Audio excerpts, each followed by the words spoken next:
क्या आपने कभी रात के घने सन्नाटे में, जब सारी दुनिया सो रही हो, अकेले में अपने दिल की गहराई से बस एक पुकार लगाई है, हे ईश्वर, क्या तुम सच में हो? क्या तुम मुझसे प्रेम करते हो? और क्या क्या मैं तुमसे सच्चा प्रेम कर सकता हूँ? अगर आपकी आत्मा ने भी कभी ये सवाल पूछा है तो आप अकेले नहीं हैं। ये हर उस आत्मा की सनातन पुकार है जो अपने स्रोत की ओर लौटना चाहती है। महान गुरु परमहंस योगानंद जी ने कहा था कि जब तक तुम भगवान को अपनी जीवन की सबसे बड़ी जरूरत नहीं बना लेते, तब तक तुम उसे पा नहीं सकते। ये कोई साधारण वाक्य नहीं है, ये एक आध्यात्मिक सत्य का उन्मोचन है। ये उस परम यात्रा का निमंत्रण है जो हमें सिखाएगी कि ईश्वर से सच्चा प्रेम कैसे किया जाए। तो चलिए आज हम उस यात्रा की शुरुआत करते हैं। किसी शास्त्र की जटिलता में नहीं, ना ही किसी धार्मिक रीति रिवाज के जाल में, बस एक सरल, पवित्र और सच्चा रिश्ता आपके और आपके ईश्वर के बीच। जब हम प्रेम शब्द सुनते हैं तो हमारे मन में किसी प्रियजन का चेहरा उभर आता है, माता पिता, जीवन साथी, मित्र।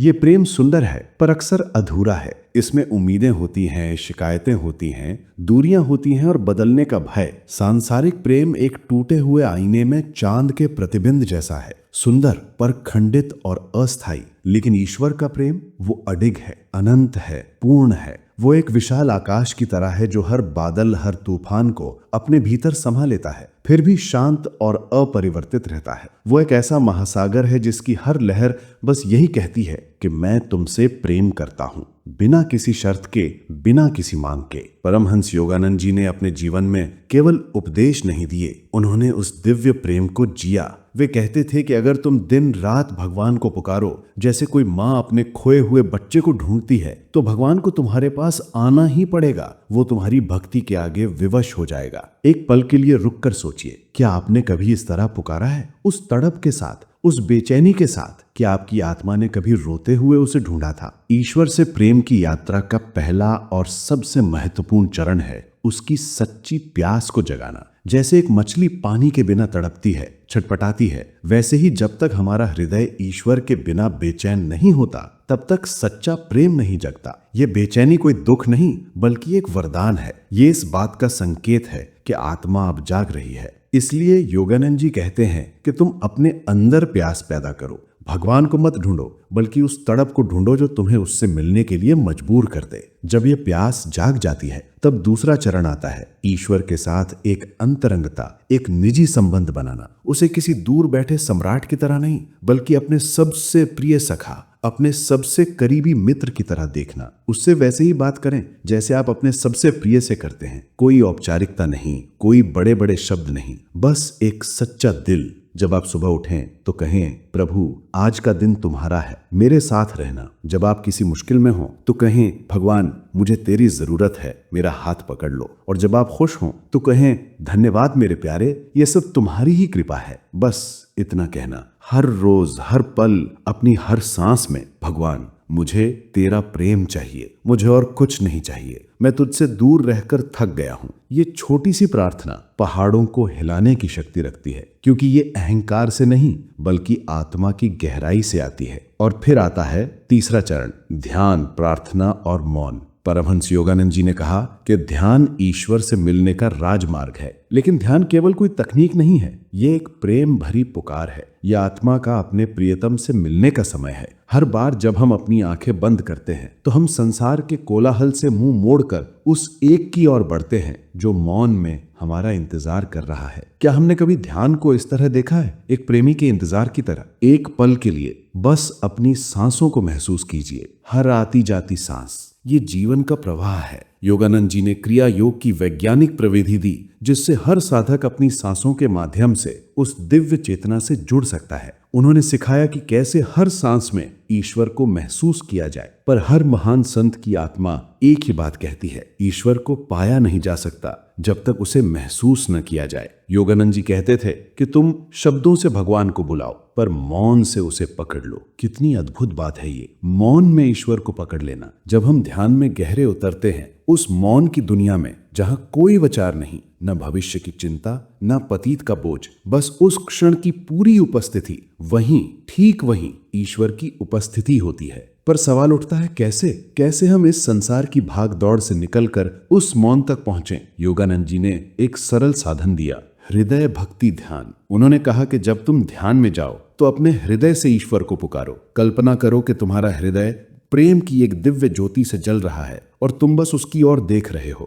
उन्होंने ये नहीं कहा कि भगवान को दिमाग से समझो, उन्होंने कहा उसे महसूस करो। कभी कोशिश कीजिए, रात के समय जब सब सो रहे हों, आप बस बैठ जाइए, आंखें बंद कीजिए और बस कहिए, भगवान मैं तुझसे प्रेम करना चाहता हूँ, बिल्कुल ठीक वैसे ही जैसे तू मुझसे करता है। हर शब्द को हृदय से बोलिए और फिर सुनिए। शायद कोई जवाब आएगा या फिर एक गहरा सन्नाटा होगा जिसमें उसकी उपस्थिति गूंजती है। जब हम ध्यान में ईश्वर से प्रेम करते हैं तो वे क्षण दिव्य होते हैं, लेकिन असली चुनौती तब आती है जब हम ध्यान से उठते हैं और संसार की हलचल में लौटते हैं।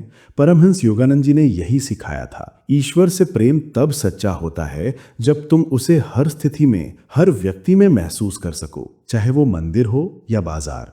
सोचिए, अगर किसी ने सच में भगवान से प्रेम किया है तो क्या वो किसी को ठेस पहुंचा सकता है? क्या वो क्रोध में किसी आत्मा को दुखी कर सकता है?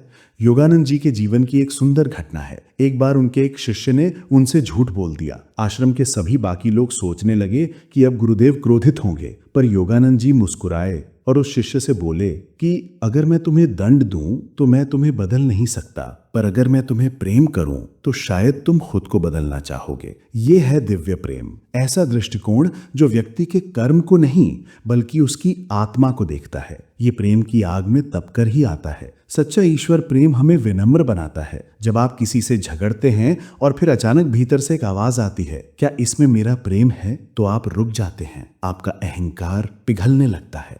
योगानंद जी कहते हैं, ईश्वर से प्रेम करना आसान है जब तुम अकेले हो, पर जब तुम भीड़ में हो और फिर भी उसी प्रेम को जिंदा रखो तो जान लो तुमने ईश्वर को पा लिया है। तो अगली बार जब आप किसी से बात करें तो आपके शब्दों में भगवान की करुणा हो। जब आप किसी को देखें तो उनकी आत्मा में उसी परमात्मा की झलक देखें। और जब आप किसी पर क्रोधित हों तो तुरंत याद करें, ये भी तो उसी ईश्वर की रचना है जिससे मैं प्रेम करता हूं। तब आपका हर कर्म भक्ति बन जाता है, आपका कार्यालय आपका मंदिर बन जाता है और दूसरों की सेवा ईश्वर की सेवा बन जाती है। क्या ये आसान है? नहीं। क्या ये संभव है?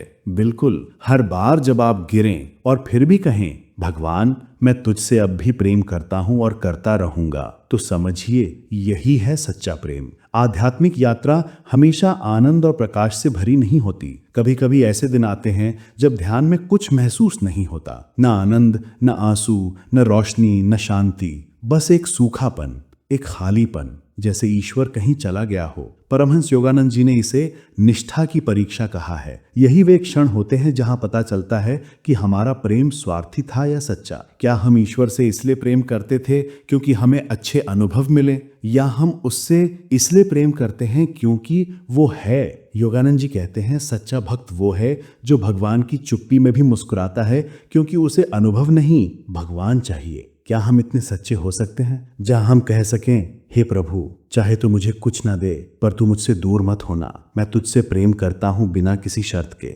प्रेम भावनाओं से शुरू होता है पर उसे स्थायी बनाने के लिए अनुशासन चाहिए। योगानंद जी ने अपने जीवन में हर रोज ध्यान किया, न थके न रुके, चाहे बीमारी हो या व्यस्तता। उन्होंने कहा, प्रेम को अगर तुम्हें पवित्र अग्नि में बदलना है तो रोज उसे समर्पण की आहुति दो। हर दिन ध्यान करो, चाहे मन लगे या नहीं। हर रात सोने से पहले अपने दिन को ईश्वर के चरणों में अर्पित करो और कहो कि मैंने आज तुझसे जितना हो सका प्रेम किया, कल और बेहतर करूंगा। ये छोटा सा अभ्यास हर दिन हर रात आपको ईश्वर से एक अटूट बंधन में जोड़ देगा और जब आप गिरेंगे तो वो आपको उठाने के लिए हमेशा मौजूद रहेगा। जब प्रेम इतना गहरा हो जाए कि उसमें प्रेम करने वाला भी मिट जाए, तब वही प्रेम ईश्वर बन जाता है। ये यात्रा का अंतिम पड़ाव है जहां अब मैं ध्यान कर रहा हूं या मैं भक्ति कर रहा हूं का भाव भी समाप्त हो जाता है। बस एक गहरा मौन रह जाता है जिसमें सिर्फ ईश्वर की उपस्थिति है। जब हम सच्चे प्रेम में पूरी तरह डूब जाते हैं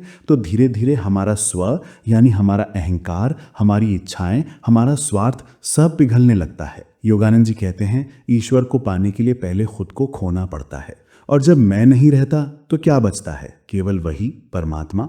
अब कोई जप नहीं, कोई पुकार नहीं, कोई याचना नहीं, बस एक गहरा मौन, और उस मौन में प्रभु की मुस्कान। अब ईश्वर बाहर नहीं खोजा जाता, अब वे हर सांस में प्रकट होता है, हर कण में, हर दृष्टि में, हर पल में। बस वही है। यही वो अवस्था है जिसे योगानंद जी ने कहा समाधि, परम प्रेम की समाधि। इसमें शरीर है पर शरीर का बोध नहीं, सांसें चल रही हैं पर भीतर पूर्ण शांति है, दुनिया चल रही है पर अंदर सिर्फ एक ही सत्य है, मैं और मेरे प्रभु एक हैं। इस अवस्था को पाने के लिए किसी लंबी तीर्थ यात्रा की जरूरत नहीं, ना ही कोई विशेष योग शक्ति की। बस चाहिए एक अग्नि, एक तड़प, एक लगन जो कभी बुझती नहीं, जो हर हाल में कहती रहे, प्रभु मैं तुझसे प्रेम करता हूं और तुझ में ही मैं मिटना चाहता हूं। तो इस यात्रा के अंत में अब एक ही प्रश्न शेष है, क्या अब आप ईश्वर को केवल किसी मंदिर या मूर्ति में देखना चाहते हैं, या अब आप उसे हर हृदय में, हर आंसू में, हर मुस्कान में देखना शुरू करेंगे? क्योंकि जो सच में प्रेम करता है वो हर जगह ईश्वर को देखता है और अंत में खुद में ही उसे पा लेता है। अब आपकी साधना, आपकी हर सांस एक ही मंत्र बन जाए, मैं तुझसे प्रेम करता हूं हे प्रभु और तुझ में ही मैं हूं। यही अंत है और यही सच्चा आरंभ। ईश्वर सरल है, बाकी सब कुछ जटिल है। उसकी ओर जाने वाली सीधी राह को मत खोजो, बस उस तक जाने के लिए एक सीधा रास्ता बनाओ। ओम शांति शांति शांति।